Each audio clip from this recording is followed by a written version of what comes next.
بزانین لە قەزای سۆران لە ئێستادا هەڵگری ڤایرۆسی کۆرۆنا کەمی کردووە یاخود لە نەخۆشخانەکاندا چەند نەخۆش لە هەڵگری ڤایرۆسی کۆرۆنا ماوەن. کاک ئازاد ئێستا گوێت لە دەنگی منە سڵاوی خوارد لێبێ. تۆ لە بینەرانی بەڕێزیش بێتن کاک دانیێل. زۆر سپاس. دوایین زانیارەکانی قەزای سۆران چۆن؟ بەڵێ سڵاو لە تۆ لە بینەرانی بەڕێز بێتن. ئێستا من لە دەستگای خێرخوازی بەخشیدم لە نووسنگەی سۆران دیارە دەستگای خێرخوازی بەخشین لە چوارچێوەی هاوکاریەکانیان بۆ خەڵکی هەژار و کەم دەرامەتی هەرێمی کوردستان بە بۆنەی جەژنی قوربانی پیرۆز چەندین پرۆژەی گرنگیان ڕاگەیاندووەیەکێک لەو پرۆژانە بریتیە لە دابەشکردنی سەبەتەی خۆراکەوە ئەمڕۆ لە نووسنگەی سۆرانی دەستگای خێرخوازی بەخشین لە قەزای سۆران دابەشەکرێ بە هاوکاری نووسنگەی ئەوروپا کەوا خێرخوازانی ئەوروپا هاوکاریەکانیان کۆ کردوێتەوە لە ڕێگای نووسنگەی ئەوروپاوە بۆ هەرێمی کوردستانی ڕەوانەکەن و ئەمڕۆژ لە قەزای سۆران بەسەر خەڵکی هەژار و کەم دەرامەت دابش دەکرێتن دیارە سەبەتەی خۆراکەکەەوە لە سۆران دابەشەکەن بۆ زانیاری زیاتر و قسەکردن لەسەر چۆنیەتی گەاندنیم هاوکاریانە بە خەڵکی کەم دەرامەت ئەسمە لای بەڕێز ماوەستاسیامە دەگەر بیتە ئێرە سڵاوت لێبێتن هاوکاریەکان چین و پرۆژەکانی دەستگای خێرخوازی بەخشین بۆ جەژنی قوربانی پیرۆسین بۆ هاوکاریکردنی خەڵکی کەم دەرامەت. بەناوی خوای گەورە میهرەبان بەخێرهاتنی ئەوەی بەرز خۆشەویستەشەکەین و ڕێز و سڵاوشمان هەیە بۆ برایانمان لە کەناڵی ئاسمانی پێ. دەستخۆشی لە نووسنگەی ئەوروپای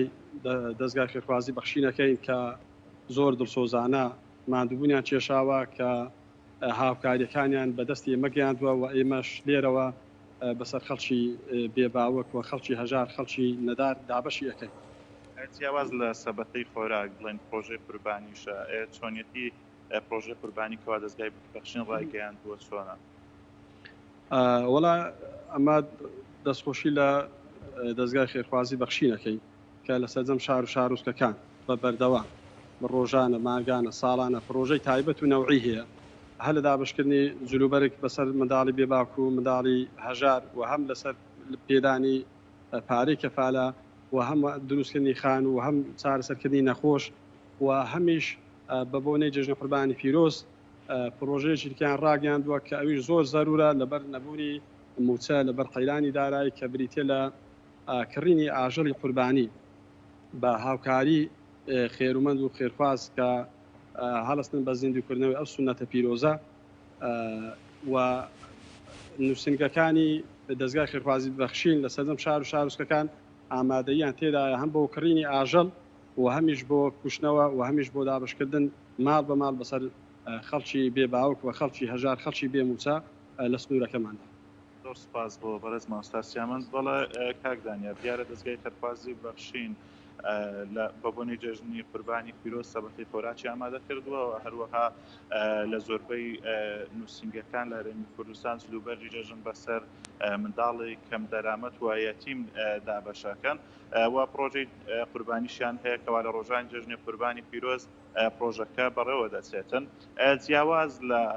بڵین ئەم کارانەی دەستگای بەخشین ئەمەوێ ئاماژە بۆ بدەمکەوە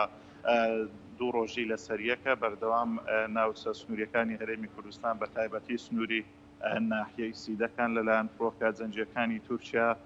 بەردەوام تۆباران و بردومانەکرێن. شەوی ڕابردووش سنووری گوندی بۆڵە لە ناحیەی سیدەکان دیارە تۆباران کراوە و ئەو ناوچانە خانووی چەند هاوڵاتیەک لە سنووری ناحیەی سیدەکان بەهۆی تۆبارانەکانەوە سوتاون و پوش و پاوانی ئەو ناوچانە بە تەواوەتی سوتاون و ئاگری لێکەوتۆتەوە. هەروەها ئەمڕۆژ دیارە لە بناری قەندیل لە سنووری گوندی زارگەڵی و ئەو ناوچانە فڕۆکە جەنجەکانی تورکیا و ناوچانەیان بردومان کردووە و ئاگر لە پوش و پاوانی ئەم ناوچانە کەوتۆتەوە بە تایبەتی لە سنووری ناحیەی سیدەکان چەند ڕۆژێک کە بڵێ تۆباران کە بەردەوامەوە تۆبارانەکان لە سنووری ناحیەی سیدەکان زۆر نزیکن بە دووری 8 کیلۆمەتر ئەم ناوچانە لە سنتەری ناحیەی سیدەکان تۆبارانەکەن و هاوڵاتیان بە تەواوی هەست بە تۆبارانەکان دەکەن. کاک ئازاد ڕۆژی تەندروستی قەزای سۆران لە چه ئاستێکدا لە ئێستادا؟